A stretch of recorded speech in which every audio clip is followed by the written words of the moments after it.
Elle a passé le kilo, les 2 kilos, bravo ma doudouette. Et là en fait on voit pourquoi les fleuves de Guyane sont marrons. Non je rigole.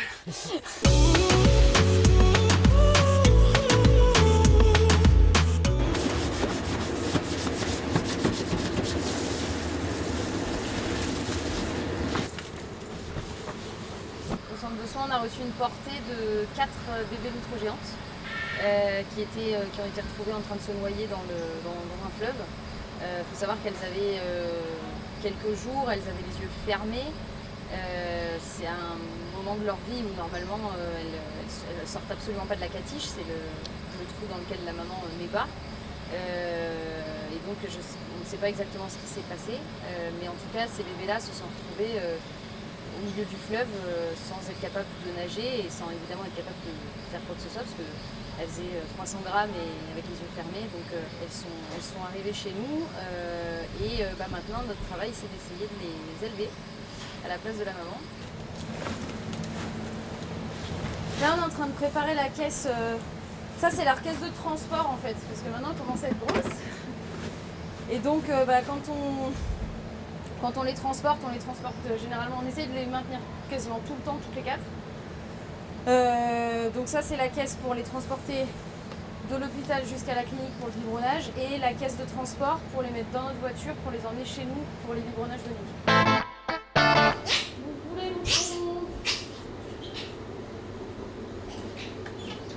Et les autres.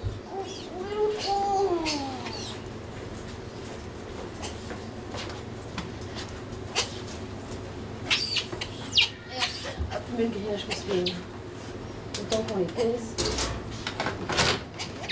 Donc il y a un petit grillage par-dessus parce qu'elles sont un peu excitées donc avant de manger, c'est pour éviter d'avoir de l'eau partout. Alors là c'est Nikita. 85. 1,85. Ça c'est.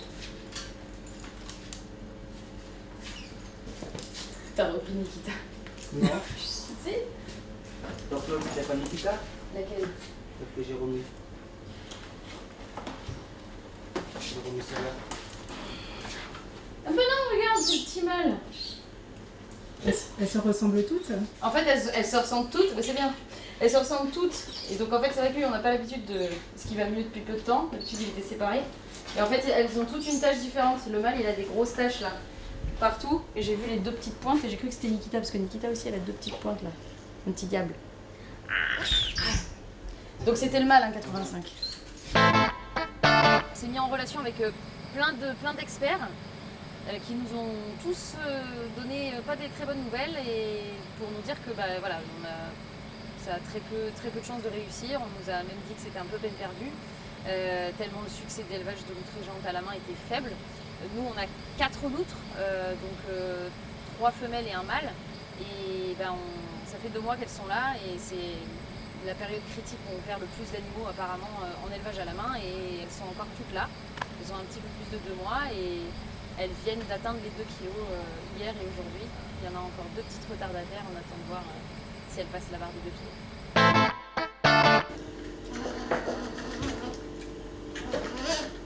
C'est quoi le bruit qu'elles font? Ça c'est un bruit de... ça peut être de la satisfaction, généralement c'est de la satisfaction et de l'excitation en fait, de boire.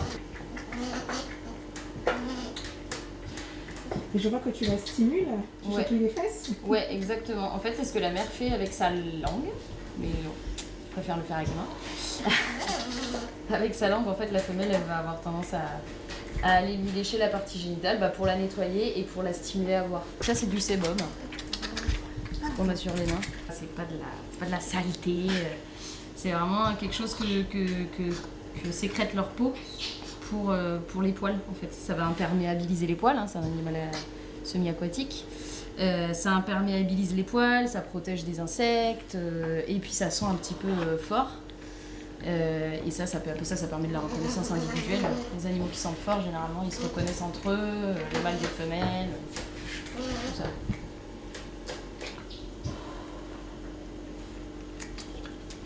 Donc là, je lui tiens pas la tête, hein. Je lui maintiens pas la tête sur la tétine de force. Juste, je lui cale. Je lui cale un petit peu. Et quand elle a envie d'enlever la tête, elle peut enlever la tête. Et ça aide. Ça aide en fait à trouver le rythme. Là, il faut observer les bulles.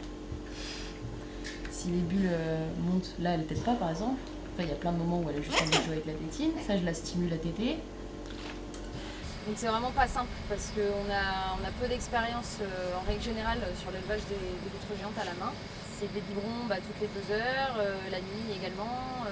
C'est des animaux qui sont très particuliers. Ils ont effectivement un terrier où la température est assez constante, la maman est tout le temps avec eux. L'alimentation, c'est du lait de loutre. Hein. On ne connaît pas vraiment la composition du lait des loutres géantes. Donc voilà, on essaye de faire notre maximum pour les sauver.